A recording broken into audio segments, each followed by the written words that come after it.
Hi, boys and girls. It's Mr. Santagapita. I know we haven't seen each other in almost a month, but I thought I'd do a read aloud with you guys over the next month that we're off. And the book that we're going to read is called And Then It Happened. Okay? So I'm going to read it to you, and I hope you enjoy it. And then there'll be some activities that go along with it. So chapter 1 is called The Road Test, or The Road Trip, sorry. The road trip. It was the middle of July, and Gordon, Paulo, and I were bored out of our skulls, kind of like we all are now. School had been out for over 2 weeks, and except for a day trip to the amusement park, a couple of fishing trips, 3 summer movies, and a trip to the city to see a ball game, our parents, as usual, had provided us with nothing to do. That, however, was about to change. Gordon, Paulo, and I had just biked over to Gordon's uncle's house to see the new trailer he just brought.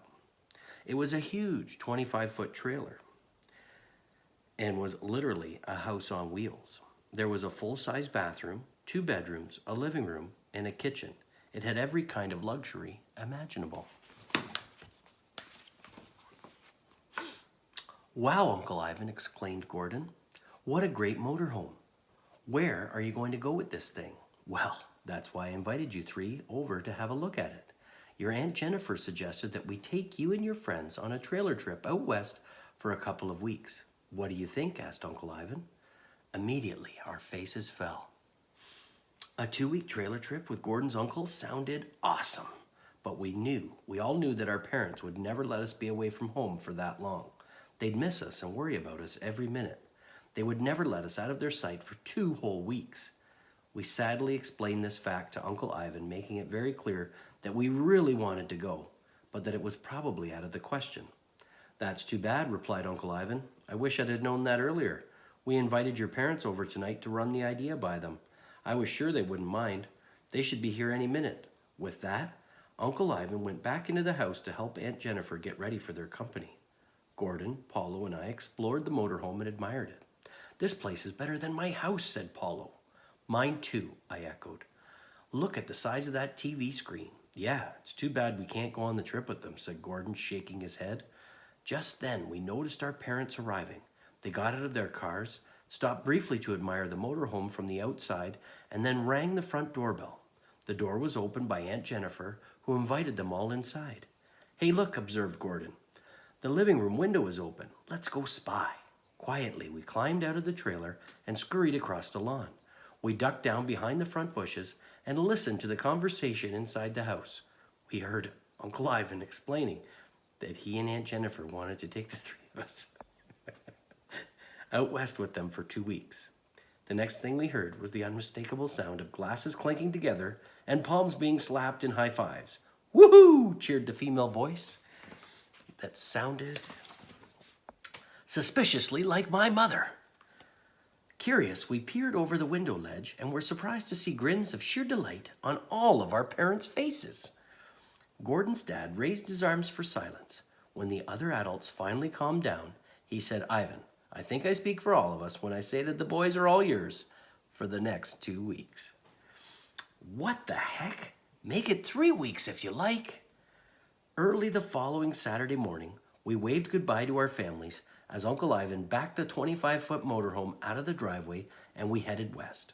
Gordon, Paulo, and I carried our duffel bags into one of the bedrooms, and before I realized what was happening, Gordon and Paulo had thrown their duffel bags onto the bunk beds, leaving me with the cheap folding cot. When we finished stowing away all of our gear, we headed up to the front where Uncle Ivan sat in the driver's seat with Aunt Jennifer beside him, sorting through some road maps. Uncle Ivan was determined to drive as far as he could on the first day. He didn't even stop driving when Aunt Jennifer made him a sandwich in the kitchenette for lunch. He ate dinner at the wheel too.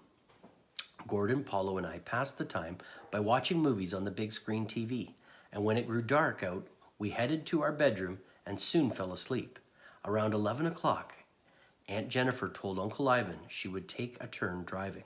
"You've been driving nonstop for 14 hours. Why don't you go and have a nice hot shower and get a few hours sleep?" Uncle Ivan stretched and said, "That sounds like a great idea. I am a bit tired." He pulled over long enough to let Aunt Jennifer get behind the wheel and made his way quickly to the bathroom for a long, relaxing shower.